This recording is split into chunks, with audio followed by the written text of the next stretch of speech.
네, 오밤중의 뉴스 함께하고 계신 지금 시각 12시 44분을 지나고 있습니다. 핏대를 올렸더니요, 목이 아파요, 그새. 예. 이렇게 오늘 얘기가 길어질 거라고는 생각했는데, 이렇게 제가 또 핏대를 올릴 거라고 생각을 못 했습니다. 제가 워낙 열을 받아가지고 한번 열을 냈어요. 열을 냈기 때문에, 이제 본방에 들어가면은 열이 안 날 줄 알았거든요. 근데 또 그렇지가 않네요. 특히 이제 화가 나는 부분은 엘리트라고 하는 자들이 그 어려운 시험 합격해서 뭐 국민들한테 국회의원도 하고 도지사도 하고 그렇게 국민들한테 사랑을 받았으면 적어도 거짓말은 하면 안 되는 거 아닌가? 근데 그런 자들이 이렇게 쉽게 거짓말을 하고 있다는 게 너무나도 그게 분노스럽습니다. 자, 오키님 후원 감사합니다.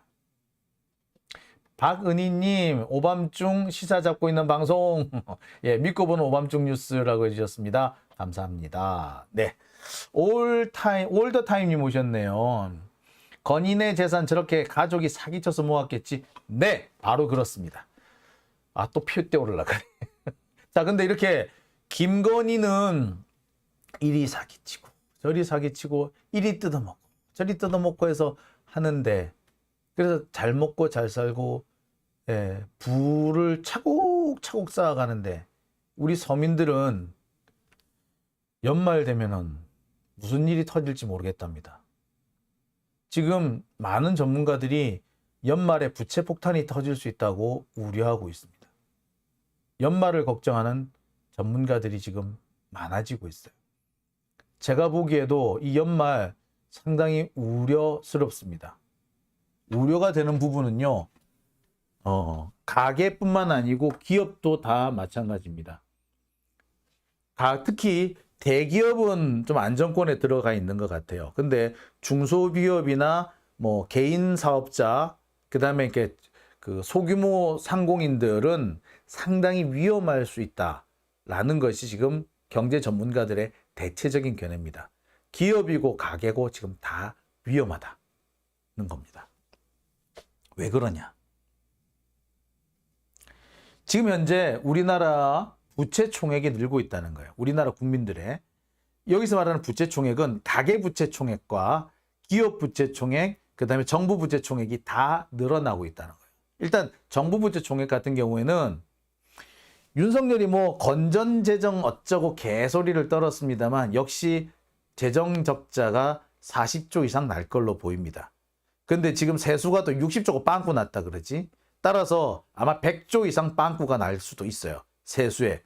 그러면 추가로 부채가 100조가 순증을 하게 되는 거죠. 뿐만 아닙니다. 중앙정부의 세수가 이렇게 100조 정도 빵꾸가 나게 되면 지방정부라든지 다른 뭐 그 의료보험공단 같은 이런 공기업들의 빵꾸는 더 늘어나게 되죠. 게다가 부채 총액이 느는 것보다 더 위험한 것이 연체율의 상승입니다. 근데 지금 연체율이 빠르게 증가하고 있습니다. 문재인 정부 말기였던 2021년 12월을 기준으로 볼 때 2배 혹은 3배까지 올랐다라는 그런 수치가 나오고 있습니다. 아직까지는요, 코로나 이전 수준으로 뭐 돌아간 상태는 아닙니다. 하지만 지금 같은 추세면은 올 연말이면 코로나 직전 상황까지 갈 거예요. 왜 코로나 직전 얘기를 하느냐면 당시 우리나라가 경제 위기를 막 극복하던 때였거든요. 그래서 그 연체율이 확 올라가다 다시 싹 내려가는 그 시점이었어요. 그런데 코로나가 오면서 다시 한번 연체율에 충격을 주던 그런 시점이었거든요. 근데 지금 그래서 그 위기를 잘 끝내고 2021년 12월에 안정된 경제 상황을 만들어 놨는데 윤석열이 들어와서 다 조진 거지. 지난 1년 동안 조져버린 거지. 그래서 연체율이 늘어나고 있는 거예요. 심각하게 늘어나고 있습니다. 재밌는 거는요. 대기업의 연체는 감소하고 있는데 중소기업, 영세상인 가계의 연체율은 빠르게 증가하고 있다는 겁니다. 이게 제일 위험한 거죠. 즉 부가 대기업으로 집중되고 있다는 거죠.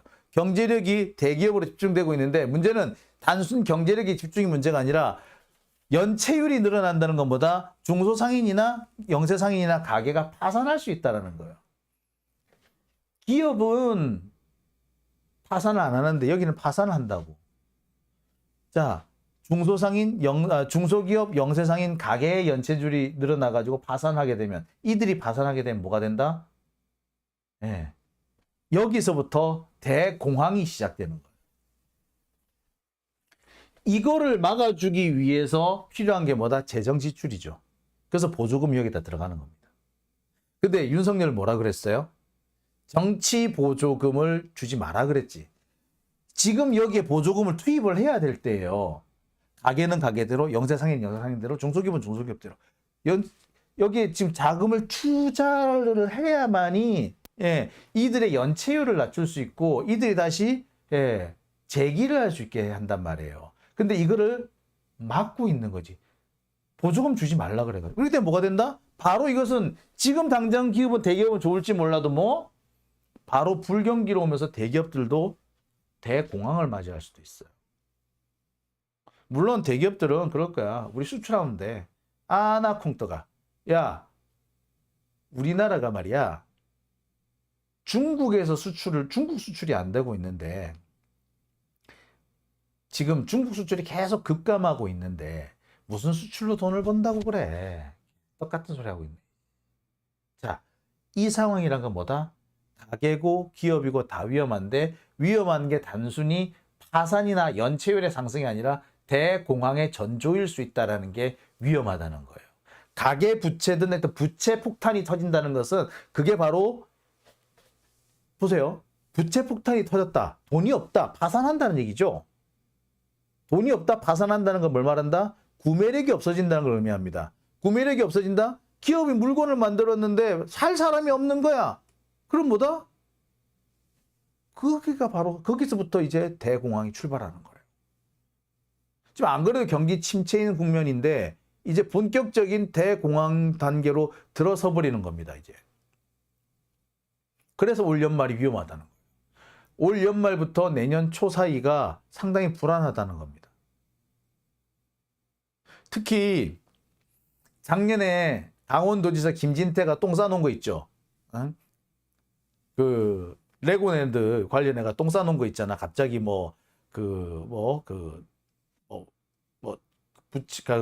모라토리엄 비슷하게 디폴트 선언을 하는 바람에 갑자기 레고랜드 관련된 채무 보정 안 해주겠다고 하는 바람에 그 당시 2천억인가 하는 그 채무 보증을 안 해준 바람에 20조 이상의 돈을 투자를 해서 겨우 채권 시장의 불안을 막은 일이 한번 있었잖아요. 근데 문제는 그때 채권 시장의 그 동요를 막기 위해서 썼던 그 긴급 자금의 만기가 곧 돌아와요. 1년짜리였어. 문제 심각하죠? 간단한 문제 아니죠, 이제부터. 자, 최근에 원화 대출 추이입니다. 원화 연체율 추이입니다. 최근에 우리나라에서 국내 은행이나 국내 금융기관 하다못해 카드사까지 다 포함해서 모든 여신기관에서 연체율이 어떻게 되느냐를 봤더니 이런 추세로 나왔습니다. 보시면은 2013년부터 2023년까지 약 10년 동안의 연체율 추이를 보여주고 있는데 이 연체율이 꾸준히 낮아졌죠. 그렇죠? 네. 보시면은 연체율이 꾸준히 낮아진 걸 여러분 볼 수 있을 겁니다. 이렇게 밑으로 쭉 내려왔지 않습니까? 자, 그런데 문제는 이 연체율이 이렇게 쭉 낮아진 거는 좋은데, 자, 문제는 이렇게 연체율이 낮아진 거는 좋은데, 이게 뭐죠?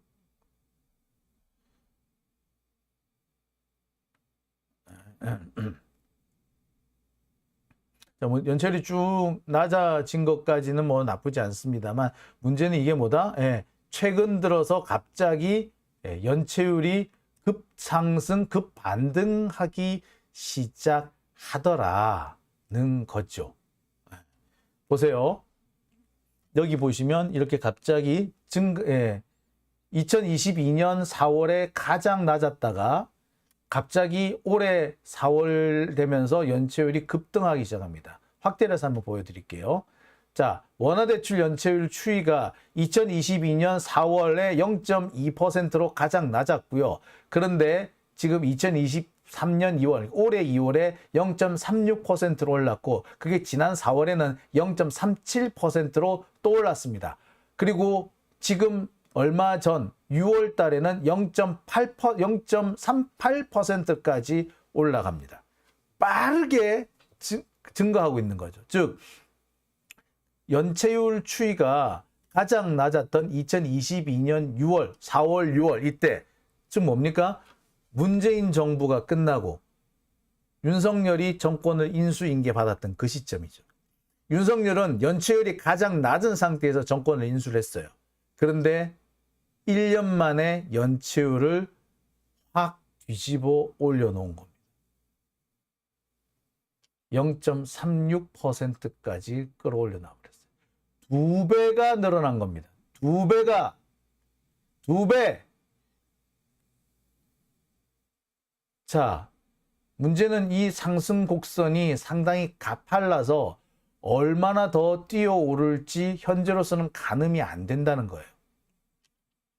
자, 연체율 곡선을 한번 더 보시겠습니다. 이거는 각 금융기관별로 분석을 해 놓은 겁니다. 이거는 어떤 내용이냐면요. 여기에 노란 선으로 되어 있는 것은 은행입니다. 은행의 보여드릴게요. 예.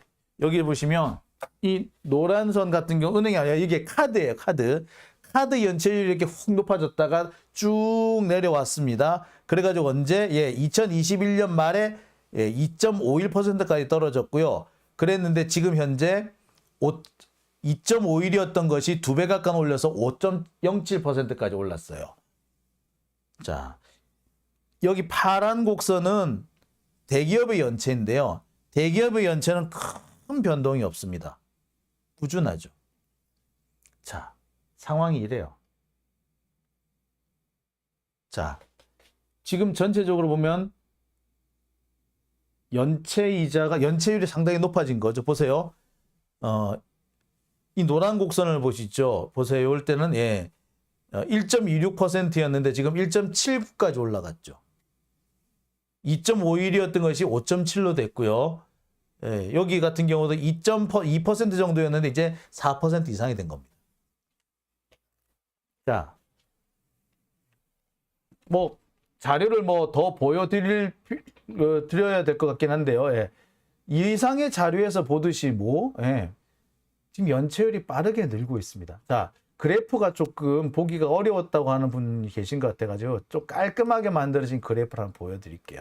자, 이 그래프 보이십니까?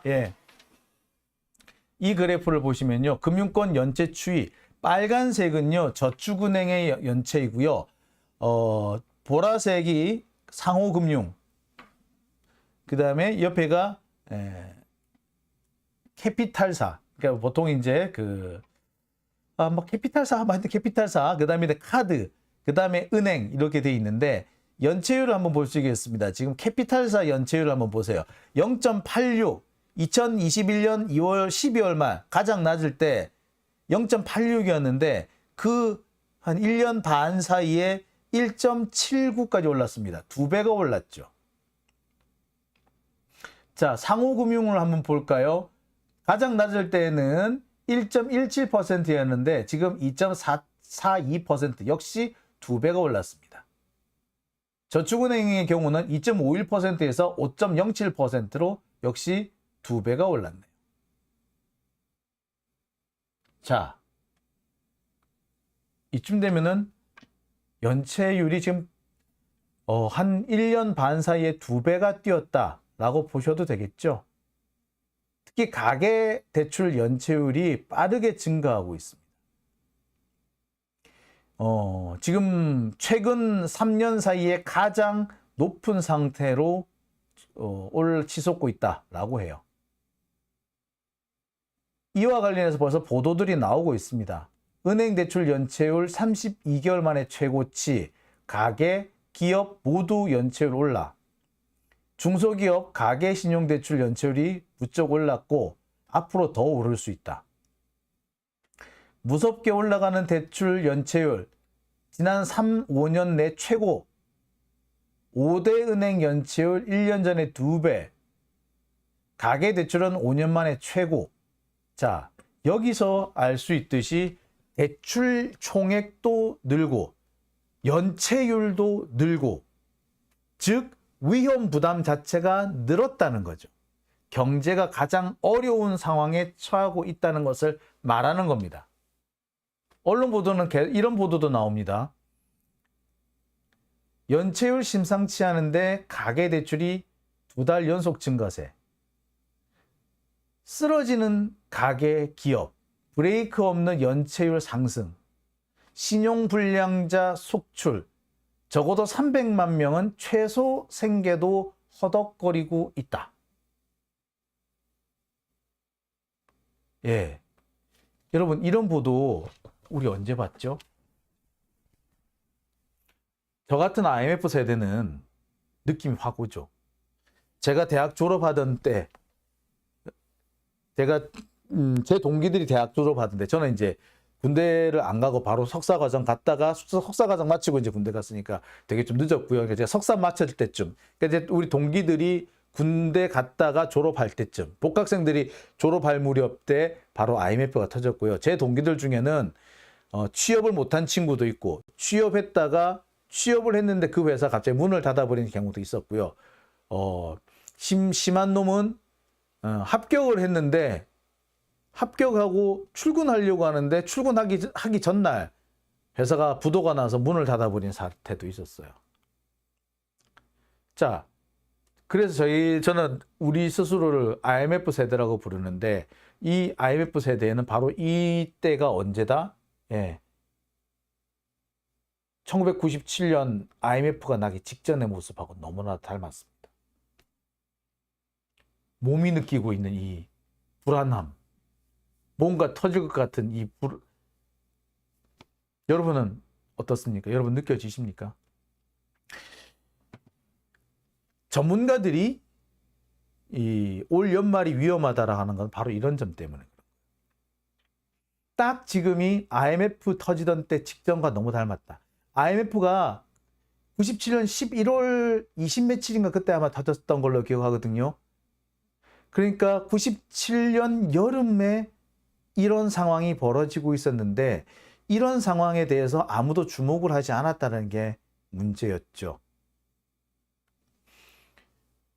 더 문제는 경제를 운영하는 이 정부 당국자들이, 이 재정경제부 놈들이 문제를 근본적으로 해결할 생각은 하지 않고 당장의 수치나 이 통계치를 가지고 장난질을 치려고 한다는 겁니다. 얼마나 사태가 심각합니까? 그런데 지금 윤석열 정부의 재정경제부에서는 뭘 하고 있다? 6월 달에 그 무역 수지가 흑자를 기록했다면서 지화자하고 있어. 저는 왜 흑자 받았는지 알아요. 왜? 6월 말에 들어와야 될 석유 수입을, 석유라든지 뭐 이런 원자재 수입을요, 미뤘습니다.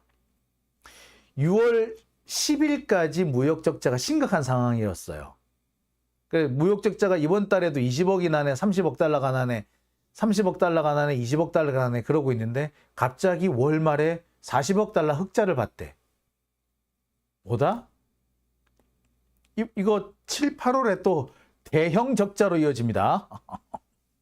네, 이런 상황이 언제 있었다? 지난해 12월 말에도 이랬었어요. 이 같은 추세로 가면은 작년 연말 기준으로 무역 수지 적자가 연간 기준 500억 달러 적자다라고 했는데, 넘어올 거다라고 했는데 막판에 보니까 479억 달러로 해가지고 아슬아슬하게 줄었어. 그리고 마지막 연말 한동안은 흑자도 났었어. 그래서 적자 폭이 줄었지. 그런데 그 다음 달 1월 달에 적자 폭도 확 늘었죠. 왜? 수입하는, 그러니까 수출을 줄이지는 않고 수입하는 제품을요, 한 며칠 통관을 뒤로 미루면 돼요. 그러면은 안 잡히거든. 그러니까 6월 말에 들어올 거를 한 열흘 정도 뒤로 밀어놨다가 외항에 좀 붙잡아 놨다가 7월 1일 이후에 잡아버리면 되는 거지 뭐. 그런 거예요. 제가 볼 때는 딱 지금 6월 달에 무역 흑자를 봤다는 건 딱 그런 상황이에요. 반기별로 또는 1년별로 6개월, 12개월 이 단위로 통계를 내는데 이 통계를 맞추려고 장난질을 친 거 아니라면 이런 상황이 날 수가 없죠. 이런 짓을 현재 하고 있는 거예요. 국민들을 속이는 건데 똥 싸놓고 그 위에 초콜릿으로 덮어놓는 것과 똑같습니다. 똥인데 초콜릿이라고 거짓말하는 것과 다를 바가 없는 거죠. 문제는 이런 상황을 윤석열 관심이나 있는지 모르겠어. 뭐 국가관 운운하면서 반국가 세력 이딴 소리나 할 줄 알았지. 나라 경제 국민들의 살림살이 안중에나 있는지 모르겠어요. 참. 애기님 9월 위기설이 몇 달 전부터 돌고 있다라고 하시는데 9월 위기설이 올 수도 있죠. 이제 그때가 이제 추석이라든지 이렇게 되기 때문에 그럴 수도 있고요. 특히 이제 위기설이 더 문제가 뭐냐면 적어도 그 통계치 가지고 장난을 안 치면은 이런 위기를 조금 늦출 수도 있고 좀 극복할 수도 있고 또 여파를 낮출 수도 있는데 이 통계치를 가지고 장난질을 치기 시작하면요 누구나 착시 현상을 일으킬 수 있기 때문에 착각을 한단 말이에요. 경제가 나쁘지 않은 걸로. 우리 IMF 터지기 전에 그 언론에서 뭐라고 했습니까? 우리 경제의 펀더멘탈 나쁘지 않다고 개소리 하고 있네. 그러니까 지금 딱 같은 상황이잖아요. 참. 왜 이렇게 또 핏대고 오르려고 그러냐. 참. 그렇습니다. 어스님 11월 윤석열 탄핵설.